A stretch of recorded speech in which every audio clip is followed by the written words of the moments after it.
Okay, our next review is the introduction to the ancient Aegean. So we'll be covering the Cycladic, Minoan, and Mycenaean cultures in this lecture, focusing in on the area of Greece. So this is mainland Greece, modern day Greece today. We'll be starting off in some of the islands here in the Aegean Sea, then moving down to the island of Crete, right down here, and finally to what's called the Peloponnese, this area where the Mycenaean culture was really thriving later on. So that'll be our main focus today. So the islands, then down to Crete, then up to the Peloponnese here. So beginning with the Cycladic culture, we focus in on these islands, which you can see a little bit more clearly here as we zoom in this picture, and then this is zooming in on a variety of the islands there. So islands like Paros and Syros, you can see all of those in this slide. The types of sculptures that we see in the Cycladic culture tend to look a little bit like this. So this is an example. This is our key work from the Cycladic culture, and it's a male lyre player, so a man that's playing a harp, a kind of harp or musical instrument. You can see a little kind of duck bill suggesting a kind of bird head, suggesting the kind of music that's being played there. And the figures themselves are very geometric from this period, and that's how they became very popular in the 20th century, because it was very similar to the kind of modernist aesthetic that people appreciated in the 20th century.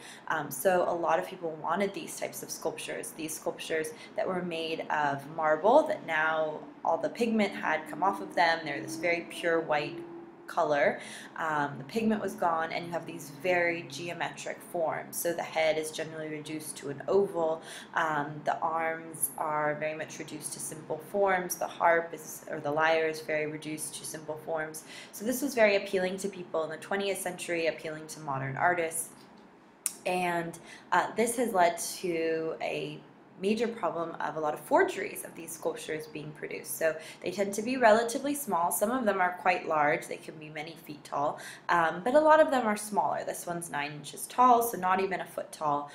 So if you can get some marble from this area, some tools that would be similar to the types of tools that would be used at that time, if you can accelerate kind of the aging process of the stone, you can have a forgery on your hand. So we do have this problem with forgeries with these Cycladic sculptures, because they did become so popular beginning about 100 years ago with the rise of modern art. So these are just two views of one that we do know what's called its provenance. So we know the history of its excavation and collection and ownership. So knowing a work's provenance is very important, especially an ancient work of art, because you don't want to have a work of art that could be a forgery, and you also don't want to have a work of art that was excavated illegally. So you want to make sure that you know where the excavation took place.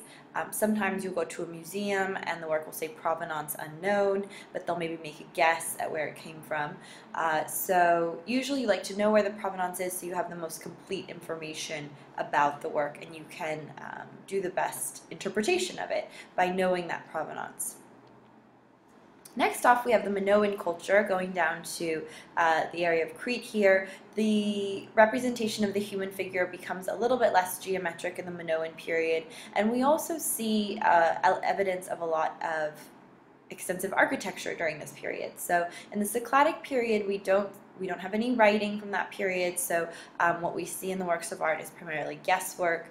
For example, the piece that we were just looking at, we presume, because it was found in the area of a burial, that this is a figure that would entertain the deceased, someone to kind of bring comfort to the deceased as they head off to the afterlife. But we don't have any writing from that period. We do have writing, however, from the Minoan culture and also from the Mycenaean culture. So just keeping that in mind as we move forward. So we do see architecture in the Minoan culture, and we do see painting. And so we'll look at some of that at the Palace of Knossos, which is the largest palace right here in the center of Crete. So here is the Palace of Knossos. You can see it's relatively complex in its overall form. It does possibly have this myth that seems to be related to it, maybe developed out of this particular palace. We do call it the Minoan culture, and this comes from King Minos, this legendary or mythological king. There's a number of stories about him in mythology, and one of them has to do with a labyrinth. And so some people have begun to associate the labyrinth of King Minos with the palace that we see here. Based on what we have, though, we know it is the largest palace, or was the largest palace on Crete during this period. It was built during what's known as the New Palace period between 1700 and 1400, after an earthquake had destroyed an earlier palace at the site. Previously, the Minoans were known as a very peaceful people. They don't seem to have had too much warfare the way the Mycenaeans did. However, there have been recent excavations that reveal some evidence of fortifications or walls. So it seems that warfare was a part of their lives, and eventually the palace will be sacked by the Mycenaeans, taken over by the Mycenaeans. Alright, so there you can see a reconstruction of the Palace of Knossos. The individual that came to lead the excavation, Sir Arthur Evans, he included a lot of restorations. You can see some of the columns restored there. You can see some of the fresco back here that is restored. So when the palace was discovered, they did go ahead and do quite a bit of restoration that is now somewhat controversial, but the palace itself is very well visited by tourists, and I think having these restorations do help people in reconstructing or getting an idea of what the palace may have looked like. However, the materials are somewhat different than they would have been originally. So anyways, you can see the complexity of the palace, where this idea of a labyrinth maybe had come from. And so you do have this story about King Minos and the story of the labyrinth, and this question of, you know, what does the mythology, what about the mythology is true? Was there actually a King Minos? Or is it all just story that developed later on in ancient Greece? But the story is that there was this palace of King Minos, and there was a minotaur that lived in that maze, or in that labyrinth. And that it was the maze was constructed by King Minos' architect. And so the Minotaur was the son of Pasiphae, who was the wife of King Minos. King Minos had gotten in some trouble with Poseidon. She falls in love with a bull belonging to the sea god Poseidon, and so she ends up having this Minotaur. And you can see this half bull, half man, who's being killed by the Greek hero Theseus. So we see Theseus here. This is on a Greek vase painting, and you can see the blood coming out as he's being killed. So the Minotaur was really terrorizing people because he did require a human tribute in his labyrinth. And so eventually, especially the Athenians had enough of this. They send Theseus there. He kills the Minotaur, and there's a whole story along with that.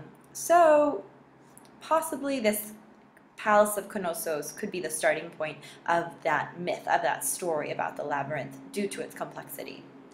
As we look at the plan, we can see there's a large central court, extensive areas for storage, so-called throne rooms, possible areas to do with religion or worship, although the religion from this period is not known. A lot of the details aren't known for certain, but again, you're just getting a sense of the complexity of the palace here.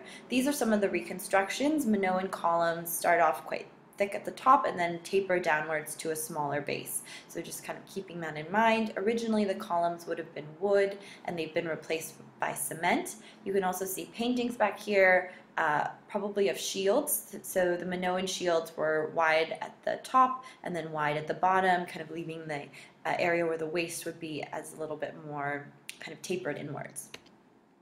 The most famous fresco at the Palace of Knossos, which is heavily restored, so the darker areas are original, the lighter areas are modern restoration and addition, is the bull leaping fresco. So you see a figure grabbing onto the bull's horns, the bull will flick its head, that figure will flip onto the back of the bull, and then finally finish over here.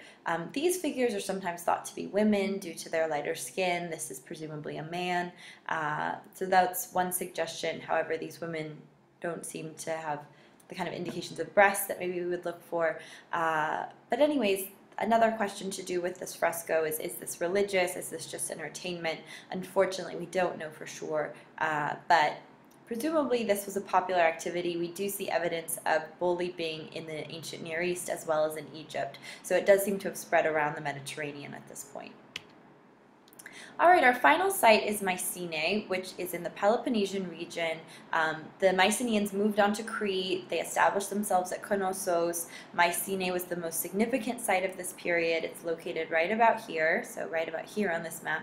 And eventually the entire civilization does fall, and we're going to enter into the Greek Dark Ages. But this does seem to have been a very kind of warring period, very preoccupied with war, which is maybe where we got the story of the Trojan War, because we hear hear about sites like Mycenae and Tiryns and the cities that we hear about in the Trojan War seem to be thriving during this Mycenaean period. So we see impressive masonry, forms of corbelled vaults, which we sometimes call Cyclopean masonry. So these really, really tall, or these really large stones, creating these relatively tall forms of corbelled arches, where the stones are being laid down in courses and then slowly closer and closer together to create what we call a false arch or a corbelled arch. So the most famous site is Mycenae. It's known from Homer's poetry as the home of King Agamemnon. He was the brother, of course, of Menelaus, who was the husband of Helen, who, according to legend, was abducted in the Trojan War. If the Trojan War really did happen, it probably was at a place called Hisarlik, which is in modern-day Turkey, and it probably took place about 1200 BCE. That is when we have a level of destruction that seems to have occurred at the city of Hisarlik. It doesn't seem to have been as grand, however, as how it was portrayed in the poetry. The Iliad and Odyssey by Homer were composed later, and they probably were passed down through oral traditions before that. And the site was excavated by Heinrich Schliemann, who we see here, and then his wife dressed up in some of the jewels that he discovered. So as I mentioned, 1200 is about the time when the war would have taken place, if this war actually happened. However, the mythology makes it much more grand than the excavations seem to reveal. We do have a few things surviving from Mycenae, however. We do have the Lion Gate. The lion presumably kind of warded off evil. They're surrounding a Minoan-style column. You can see this large Cyclopean masonry, and you have what's called a relieving triangle, so that the lion has this kind of thin relief sculpture that isn't going to weigh down as much on the lintel. So the idea is you create this relieving triangle, this triangle that will relieve the weight on the lintel, and then leave a space for decoration that's both functional and attractive. So warding off evil and protecting the city, and the idea was that anyone who approached this gate, you could easily attack them from up above, from either side, and hopefully the lions would scare them off as well. We also find this kind of mask that was originally called the Mask of Agamemnon. However, it's about 300 years too old from when Agamemnon would have lived, if he actually did live.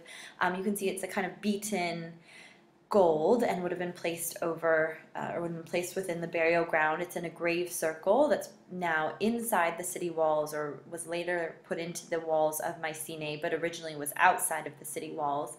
But it does relate to this mythology of Agamemnon with what Heinrich Schliemann called it when he discovered it. However, we know for sure the date is quite off here. And finally, we have what's called the warrior vase, which was found in a house just outside of the citadel of Mycenae. And what's exciting about this vessel is it comes from about exactly the time that the Trojan War would have occurred, so about 1200 BCE.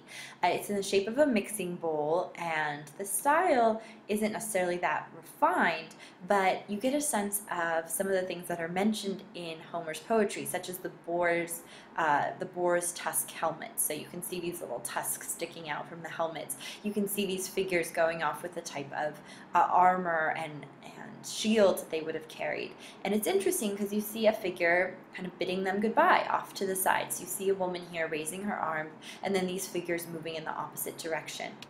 And then on the other side, you either have maybe an opposing army or an army that's joining with them. And the whole idea in the Trojan War was that a number of armies banded together, came together to all go and save Helen. Presumably, if the Trojan War really did happen at the site of Hisarlik, it was probably over resources or other reasons, not really over a woman. But that makes for a much better story. Okay, and next time we'll be moving on to ancient Greece after the Greek Dark Ages.